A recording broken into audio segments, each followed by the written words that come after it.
Now, as I mentioned at the beginning of the program, that we will be talking about justice. We are talking about the West African migrants, as you may know, something that is not new to many of you watching, I want to believe. But first, though, families of the West African migrants seeks to finally get justice after 15 years of disregard, neglect, and political inaction. Now, but the West African Network Against Extrajudicial Killings and Enforced Disappearances has joined efforts with survivors and families of Ghanaian migrants and other West Africans to seek justice for their arbitrary killings in 2005. Now, Sohna Tunkara has more details of that in this report. The African Network Against Extrajudicial Killings and Enforced Disappearance has filed complaints against the government of Ghana and the Gambia at the ECOWAS Court for infringing several international human rights, including the right to judicial remedies. The suit, which has the legal backing of the Stalin Center for Law and Development and supported by the families of West African migrants killed in the Gambia in 2005, was filed on Wednesday, November 18. In July 2005, 44 Ghanaian migrants and 12 other West Africans from Nigeria, Senegal, Togo and Cote d'Ivoire were forcefully disappeared in the Gambia while on their way to Europe by sea. The group included 2 women, one of them reportedly pregnant. A Gambian national, Lamin Tunkara, purported to have been their smuggler, also suffered the same fate. The migrants were never heard from again except for one who managed to escape and alert authorities across the border in Senegal. In 2017, rights groups in Ghana and the Gambia joined forces with the sole survivor and families of those disappeared to campaign for those responsible to be tried, but their demands are not heeded. The West African migrants were murdered by the junglers, a death squad reporting directly to former President Yahya Jammeh, according to testimonies made at the Truth Commission. Yahya Jammeh's 22-year rule was marked by widespread abuses, including forced disappearance, extrajudicial killings, and arbitrary detention. He sought exile in Equatorial Guinea in January 2017 after losing the December 2016 presidential election to Adama Barrow. For iAfrica TV, Sohna Tunkara.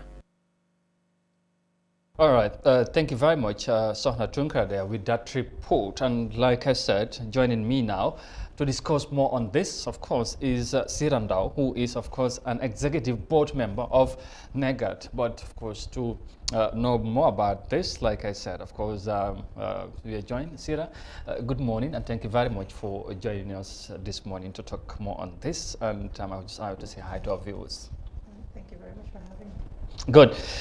Now, of course, first, before we get deep into the discussion, you understand that you have filed, of course, or you have sued the government of the Gambia and Ghana to the ECOWAS Court. Yes. But tell us more about your network. That's the, of course, the network of, should I say, extrajudicial killings and the enforcement of disappearances and all that. Tell us more about of the network first before we get further.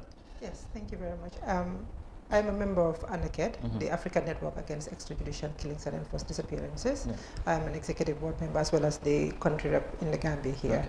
Okay. The Aneked was put together to advocate for justice for victims. When was it put together? In Gambia, we were registered in 2018, so we're 2 years old, almost 2 years old. Not long ago, by Not long ago. Yeah. Yes, not long ago. I mean, formally. Of course, before that, we are victims. The executive director that's founded the organization, and her name is Nana Jundao. She's the daughter of Sol Ndao. Sol Ndao was disappeared in 2013 by the Jammeh regime and later on summarily executed along with Mahama Cham, and that story has been around for a long time during the Jammeh regime, just like the other cases that we have known about regarding enforced disappearances and extrajudicial killings. So, of course, like I said, since he disappeared, we have been doing a lot of work trying to find him and trying to raise awareness about disappearances of him specifically and in general as well, the family coming together and working on that. Yeah. So in 2017, after Jammeh left, obviously that environment was not conducive during his time to do much on the ground. So most of the work we were doing was outside the Gambia. Yeah, I was going to ask why, I mean, during that period, of course, you Yes. said the environment wasn't Yes, conducive. the but that's environment why was not probably you conducive could at not that time find it. for people to really be fighting on the ground and advocating, and we have seen those that have tried it. So of course you have to be, to be able to win, you have to survive. Yeah. So it made sense to, as soon as he left, we wanted to make sure that we know more and know exactly what happened to him and others like him, and of course taking this as beyond ourselves and working with other victims as well. Good. Now, before we talk about your latest move, that is, of course, like I said, taking the Gambia and the Ghanaian court to government to the courts. Now, what prompted your move of forming this network at the time, by 2018, as you said? What was really the inspiration? Why do you feel the need to form such a network in fighting or seeking for justice? Well, really, if you look at, we start with Gambia, and the TRRC has brought a lot of evidence on that. There's been a lot of disappearances and people that have been summarily executed. That is not okay, and that should not be okay in any way.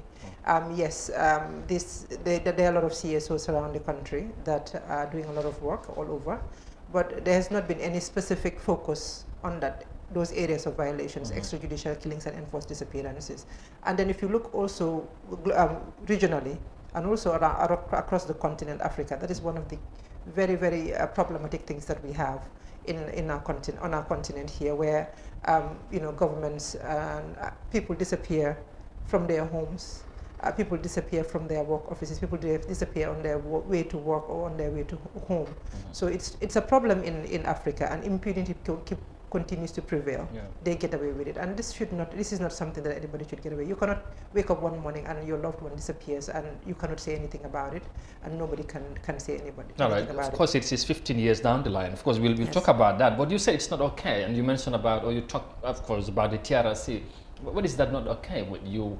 Because we had people that came before the TRRC, and of course, in one way or the other, accepted being part of this, whatever it has been, part of this, actions or acts. Now, why do you think it was, you could have waited until when the process and the TRRC, but you said it's not okay. What is it that not okay with you people? And when I say it is not okay, what I mean is that it is not okay for government to keep disappearing people and killing them without anything happening. Before, I mean, the TRRC came after Yaya Jammeh, and we shouldn't wait until, we don't want to wait until something is done before we start taking action. Our action really is to try and make sure this is prevented. It doesn't happen in the first place. So yes, coming back to your question regarding the waiting until the TRRC, these people, imagine yourself in their positions. You've been waiting for 15 years, and there was no need to wait, really. Yaya Jammeh was an individual, but the government is the responsible party. Yes, he was the leader at that time. So we need to make sure that no one person can do things arbitrarily. So the government really should be strong enough that if something is like this is happening, it should be stopped. That's number one. So the TRRC, we have waited 15 years. The DIC want me to wait another 15 years. But the first thing that we have to say is that, yes, the TRRC is ongoing, but there's nothing stopping the government from investigating further. There's nothing stopping them from investigating further, and there's nothing also stopping the victims from seeking justice on their own. They have a right to that. Yeah, again, but then we're talking about the TRRC here, and of course one of the main reasons is justice to be served. Of course, victims to know what happened, and people, of course, so that everybody would know what happened, as the revelations have indicated so far. Now, your actions also, probably, don't you think it might maybe duplicate, or we might say you are all seeking for the same thing? The TRRC are seeking for justice for the victims, but you also, in the other way, despite you have waited for 15 years or so, and then you are also seeking for the same thing. What do you think of that? Well, don't you think it would have been ideal for you to wait until when the TRRC exhaust or complete their work and see what would be the outcome, what recommendations or what position would the government take with the recommendations that will be submitted by the Commission? Yes. So the TRRC, we need to clarify, the TRRC is not a judicial body. Yeah, indeed. It's a truth commission. Yeah. Its job is to seek the truth and get the facts from witnesses, from victims, from perpetrators, put them together and make recommendations to the government. And the key word here is recommendation. Yes. They are just making a recommendation. They have no power, absolutely, when it comes to those recommendations being implemented. The recommendations are non-binding, and that's according to the law. Non-binding means that whatever they recommend may or may not be implemented. So it's up to the government now to put that in place. So you have to have a very serious and committed government that would now push this forward, the agenda forward, and prosecute the people that are found culpable for these crimes. Now, truth commissions are not new in the world. Gambia is not the first place to have truth commissions. We have seen truth commissions in a lot of, unfortunately, I would say, in a lot of places, in Africa in particular. In West Africa, we've seen Liberia, we've seen Sierra Leone. The recommendations of the TRRC, of their truth commissions, are still on the shelf after decades. And that is not justice. Because those victims have been denied justice for years. Some of them have passed away. Their family members have even passed away. So really, we don't have confidence in that is one of the things, we don't have confidence in that. The other aspect also is, like I said, the TRRC is just one mechanism when it comes to the transitional justice process. We have criminal prosecutions, and anybody can file a case. And the other thing that is very important is that the government does not need the facts from the TRRC to prosecute and to investigate these cases. They have had information since 2005. You don't investigate because you're waiting for more information, but they had all the information that they needed to pursue and to push forward an investigation if they had the will to do that. Yeah, but part of the investigation also is done by the TRRC is the same killings of these migrants that you were saying. But then if government acts now, probably what do you think of the recommendations that will come from the TRRC then, if that should be the case? But you may well answer that. But also I may want to ask also at the same time, is that, I mean, considering what happened in other recommendations by other TRRCs, like you said, it's not the first time it's happening in Africa. Are you moving fast forward to send a signal to the government that, listen, we know, of course, recommendations would come from the TRRC, and of course, come what may, you should act upon it? Yes, absolutely. We are pushing the government that they should act, and the process really should be balanced. It should not be just one, it should not be just linear, where you just do one thing after the other. It should be balanced, and there is no reason why the other, like the security sector reforms are ongoing, and the TRRC is ongoing, and still looking into facts of what happened in the security sector. They are still ongoing. Criminal prosecution is part of one of the mechanisms that the Gambia has chosen to adopt in the National Transitional Justice Strategy. So really, there is no need, and there is nowhere it says that the TRRC everything should stop until the TRRC is finished. And so yes, if the migrants being, the government being sued to investigate. So what we are, just to clarify, what we are asking the government to do is to make sure that they do further investigations to bring these people to justice. We're not asking them to take them to court, the perpetrators. So these perpetrators, one of the things also that we have to highlight is that even if they're prosecuted for these crimes with the migrants, they were involved in many other crimes. So the TRRC recommending them I'm hoping that TRRC will recommend them for the other crimes that they have committed. We had the junglers were not hundreds of them or thousands of them, they're just a few. And taking them to court should not be a problem. There are a few people that were involved in a lot of crimes. So taking them to court for one crime, it should not affect the TRRC.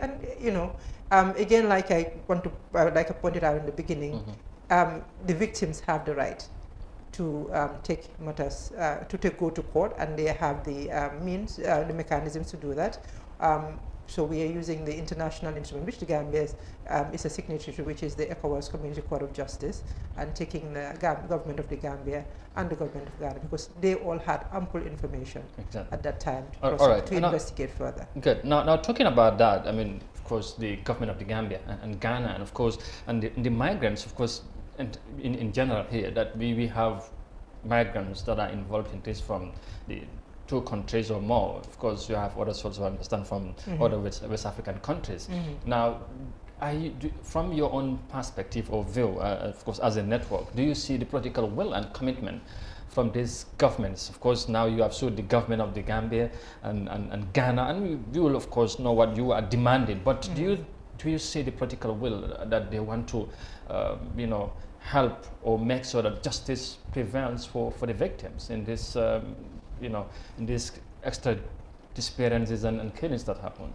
The reason that we are supporting these victims, so just to clarify, Aneked did not sue. We are supporting two families exactly. that are taking the governments to court. Mm-hmm. One in the to the government of Ghana and to the government of the Gambia. Good. So the reason that we are supporting them is that because we don't see the political will, because they had the information in 2005, in 2008, in 2005, Human Rights Watch and China International did an investigation and they provided information. The information has been available. We have had by law on Freedom newspaper and all this on the media. All this information has been out there for a long time. Do you trying to find out why not the commitment from the government? Trying to find out why not the commitment from the government. Yeah, why not? I mean that commitment, that political will to make sure that justice prevails. I mean, Aneked has not been has not been the only organization that has been advocating for this. We have civil society in Gambia and family members in Gambia, in Ghana, and in all these countries that have been advocating and pushing the governments to come. When the report came out, in 2008, 2009, what they did when the report came out, when they did investigations from the UN and ECOWAS team, was to just the government of the Gambia gave $500,000 to victims of Ghana as a token. And that is not the right way to do things. There are laws and there are ways. These victims have a right to redress, have a right to remedies for them, for the pain and suffering that they have done. They have a right to information. Some of them are simply just want to know what happened to their family members. Okay. That's all they want to know. And the government has a responsibility to investigate and tell them that this is what happened to your family member. Only 8 bodies were found and were returned to Ghana. When they went there, they found that 2 of them were not actually Ghanaians. All the other 44 people, Ghanaians, family members, all the other people, over 30 of them, still don't know what happened to their loved ones and don't have bodies. Yeah, if my memory could serve me well, also in the Gambia, the Ghana Commission, at some point revealed that the Gambia government, at the time, engaged the Ghanaian government and redress was done. Families were given something, and in a way that they could maybe, on the process, or should I say on the losing of their loved ones. And if this happened, then again, at the same time now the families are suing the Ghanaian government. How would you explain this to our viewers to understand? So the redress that was done was the Ghana government and the Gambia government, they got together and signed an MOU, the 2 of them, without consulting anybody. Oh, there are laws. There are laws, local laws, national laws and international laws on how these things should proceed. We are talking about justice here. We're not talking about, something that you just talk about in the corner and come back. We're talking about justice, and we're talking about lives. It should not be that easy that when something that this happens, one of them just decided that, oh yes, we'll just give $500,000 and it should be okay for the family members to move on. So that is what happened in that. So it was not redress at that time, really. Yeah, okay. It was just the government sitting together without consultation, without due process. And that is the key thing here. You have to go through the process that the law prescribes. You're a government. A government should not be doing things behind closed doors. A government should do things be an open secret. It should be open and done the right way. And people have to feel that their pain has been recognized and their cries are heard, and that the due process is done for them to start healing. All right. Now, let's talk about the case filed by the 2 families against the Gambia government and the Ghana's government, of which you are supporting the families. Again, what are they demanding from the courts? You talk about redress and what else now? They want to know what happened beyond that. Is there anything else that they're demanding from the courts? They're from these 2 governments? Yes, they're demanding that the government set up a proper investigation, as has been recommended by several investigators. The UN mechanisms council, Human Rights Council has recommended that they need to do the proper investigation that they done, and that's all simply what they're asking for. They're asking for investigations to be done properly, give them the information that they need for their family member, loved one that have disappeared. We had in the TRRC when the junglers testified that their bodies were caught up and thrown all over the place. Where are their bodies? Where are the other people? Where are they buried? And you know, in Africa, burial is a big part of our lives. Taking your family members, we see it in Gambia. Even if you die in the furthest place, we try to bring you home and give you a decent burial. In Ghana, their culture is even stronger when it comes to burial. They believe that your loved one, their soul doesn't rest until you bury them. Imagine these people 15 years and they're believing that the soul of their departed loved ones is still out there and nothing is happening to them. They want, some of them simply want the bodies of their loved ones where it is located and to be brought back to them, and they give them a proper burial. Are they also seeking that, you know, when investigations are done, the perpetrators be brought to book? Of course. To, you know, let them be. Yeah. Of course, that's the ultimate goal. The investigation is the first step. You cannot bring in, because there are laws in this world. Yeah. So we cannot ask them to just come and, because they have you know, testified and we have some information, you should just take them to court. You have to do a proper but then investigation. revelations has happened at the TRRC, and of course we also have other, you know, as you know, people were there, and the TRRC Act and other, and other, you know, investigations that are done by other organizations. How about that? Are those not enough evidences, probably, for somebody to take legal action against the perpetrators? For the government to take them to action, they need to come up with the investigation. They need to do the investigation and provide the evidence. The TRRC, like again, to go back to what I said, it's not a judicial body. Yeah. The information from there cannot be used to just take people to court from that. So the government has the responsibility to investigate, come up with the evidences, and say, we found you guilty of this crime, and we are taking you to court.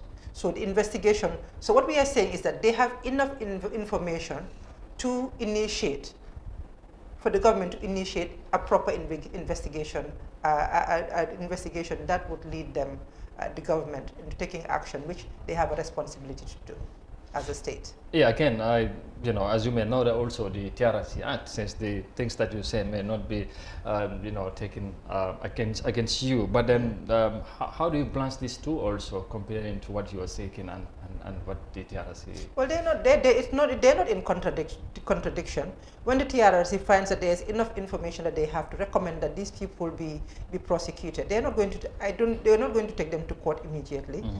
Again, like you said, the information that is there cannot be used against them. Yeah. So now you have to do your own investigations. You cannot just take that and say yes and everything. So they have to do their own investigation, regardless of what comes out of the TRRC. The TRRC is their recommendation of prosecution is going to lead to further investigation, proper, you know, investigation that goes by the process, goes through the process that that our country has set for things to happen, due process to happen, and that is what should be that is how it should be going. All right. Now, coming back to what you are seeking from the ECOWAS courts, and normally these international courts, when they're dealing with such kind of issues, it takes years, if not months or years, and so on. Exactly. Unfortunately, like you said. So, how soon do you think this thing? You expect, you know, verdict to be served or to be done with regards to what this family are seeking? Because you know, of course, especially what your own network or organization is expecting or supporting this family. Well, you know, the courts of the courts of law are not institutions that you just go today, you go in the door and you come out the next day, because they have a lot of cases. Because you waited for the families waited for 15 years, and probably also it might take some more years before, you know, you could hear anything about this. So we waited for 15 years without anything happening. Yeah. So now the difference is that something is happening. Okay. Court is, and the process has started. So they've been waiting all these years for a process to start. The difference is that now a process has started, and you know that you're going somewhere. So sitting at home and not, you know, being staying in the house and not going anywhere can be very frustrating. But once you say, okay, and you're supposed to be on a journey, but once you leave the house and take a step, you now know that, yes, I am heading somewhere. So that's a big deal for the victims. It now starts them, okay, I am in the process of, you know, going to where I want to be, which is finding what happened to my loved one, give them a decent burial, and holding the people that have done this to us accountable. So that is the difference. Waiting for 15 years with nothing happening, and right now, the process actually starting, and you know that you are on the journey. Exactly. Now, you supporting this family on this process. Of course, you also talked about other victims that were also victimized during all these 22 years that allegedly people have been talking about. Now, are you prepared to also support other families in case any victim's family want to take a legal action against the government? And of course, because we have had revelations on the TRC, people, of course, who has in one way or the other said they participated in extrajudicial killings of family members of who's also demanding for justice in case the process also take longer than they think or they want. Would you support the process of those families also? Are you prepared for that? Well, this is not our first our first litigation against the government of the Gambia. These are the third and fourth. We had the executive director has taken the Gambia government to court for failure to investigate in the disappearance of her father, Solndow. We also supported the family of Mahawa Cham also to the Commonwealth Court of Justice. That's also, those two cases are ongoing.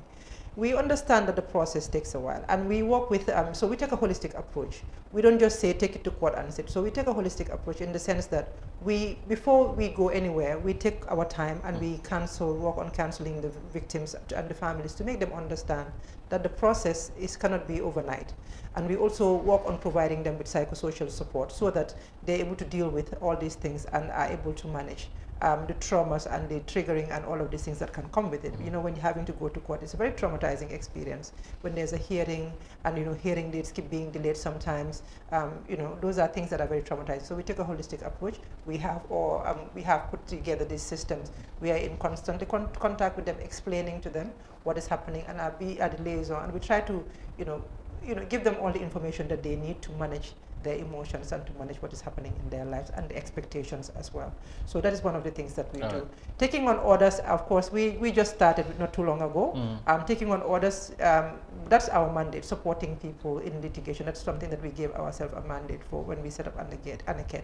That would depend on our capacity. Of course, we cannot take out 100 people, 1,000, there's a lot of people. So that would depend on our capacity. And as far as our capacity can handle it, we are prepared to support people in seeking justice, whether it is through the courts or whether it is any other means. Okay, talking about Aneked, you're of course a board member, but also a country rep. Yes.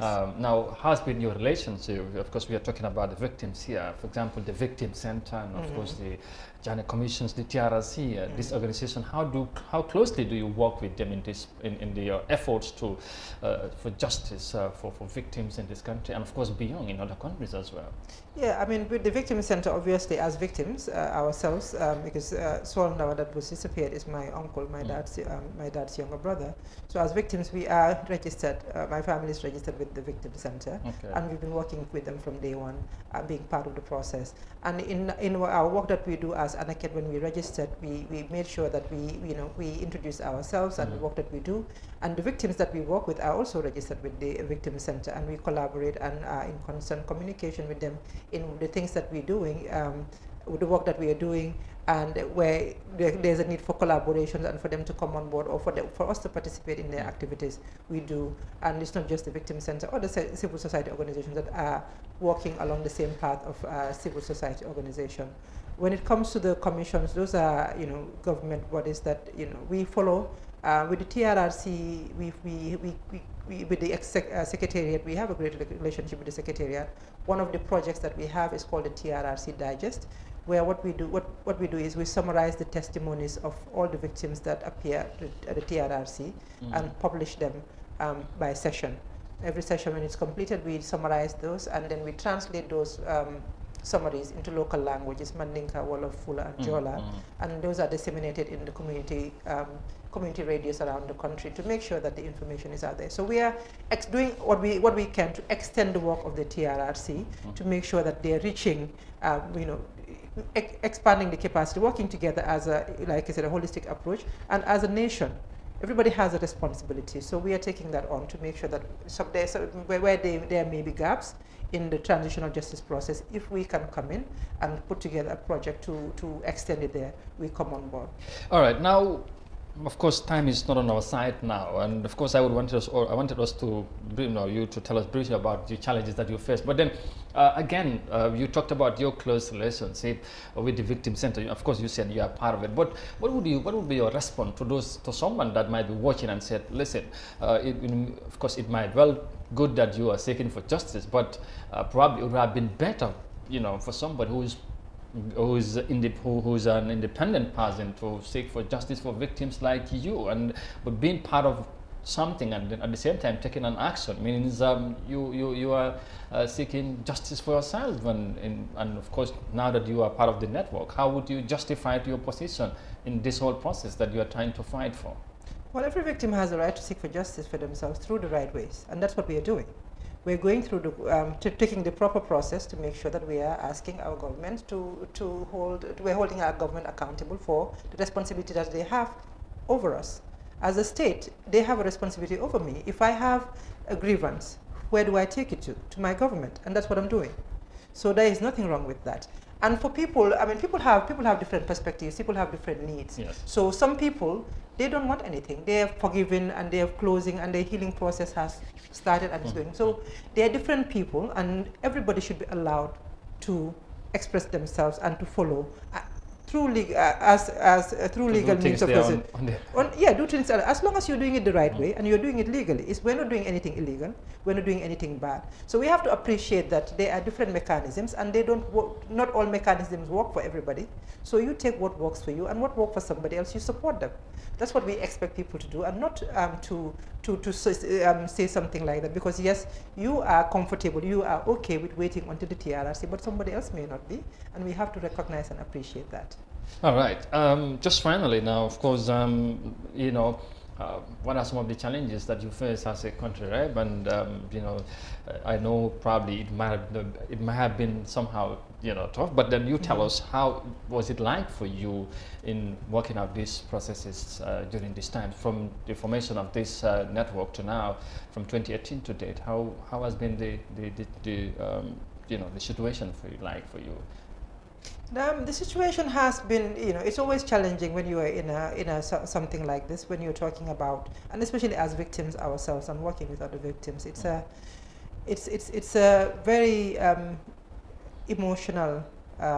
emotionally tasking work to do, because you are doing something that, for the most part, when people talk about their own pains, it reminds you and triggers your own pain. So that is very challenging. One of the other challenges we are facing in one of the cases that we filed against the government of the Gambia is, constantly justice being delayed, in our opinion, because when there's a hearing, we've had several delays by the Gambia government at the ECOWAS Court of Justice when the cases are supposed to be heard. And to us, that is justice being delayed. And again, as like they say, justice delayed is justice denied. And that is not something that is one challenge that we have. So we would have loved to have the process go smoother and faster, but all right. It's what it is. As a victim, again, just finally, we end with matters of the TRC also, and then you victim, like you said. At some extent there has been some debate around town as to what would happen when recommendations are submitted to government after the conclusion of this work by the TRC, and we expect in the next coming months or so, by mid next year, they should be concluding their work. What are your expectations? What are you looking forward to? Because many are not really expecting the political will to be there to implement the recommendation, considering what happened in other commissions, the Joint Commission and the like, and of course of recent the draft constitution and so on. So how do you feel about this moving forward? Well, our expectation, like everybody else, is that the government will take on the recommendations and move with it and do what the TRRC has. So you are confident that... No, that's our expectation. Okay. However, like you said, not just Aneked, but you've mentioned it, that a lot of people, civil society, individual Gambians, don't have the confidence that when the report comes out, much will be done about it, and would be done about it expeditiously. We're in an election, 2021 is an election year. Indeed. So, there are several factors. even a genuine government can get distracted and derailed, especially when you're talking about a country like Gambia, which has so many priorities. So managing all those priorities can be a challenge for any nation, especially we in a nation where we're coming. Unfortunately, we are seeing some of the signs from the Yahya Jammeh regime of suppression in terms of information, in terms of freedom of speech happening still. Oh, really? So we don't have confidence. Yes, we don't have confidence in the government at this point that when the recommendations come, they will give it the priority that it deserves. Being an election year. At this point, you want to see more from government? Yes, we want to see more from government. And again, the TRRC, like we keep saying, is not the only mechanism and should not be the only channel that government is forcing people to go by and wait. They have other options. There are other options that they can take up and they should take up. So that's what we are. That's what we would want them to see. Again, the confidence level when it comes to political will is quite low. I would have to say from our side that the government, when the recommendations come, they will do something about it. It's a lot of things that can come, and we haven't seen the will being exercised so far. Well, probably that could be the best way, the best way, of course, to end this program, and of course discussion with Siranda, who is an executive board member of Aneked, and we want to say thank you very much for coming, and we just like to say your final words to our viewers. Well, thank you very much for having us. Our final word is really that we need to support a holistic approach to our 22 years of dictatorship to have to achieve the never again. We cannot push everything through reconciliations and forgiveness. Accountability has to happen. Otherwise, it will come back and haunt us. All right. Well, thank you very much, Sira, once again for joining us this morning. And of course, we were talking about the West African migrants, as you heard from her there. They have supported two families that have taken a legal action against the Gambian government and the Ghanaian government to the ECOWAS court. Of course, as we wait for the outcome of whatever will happen, for the meantime, we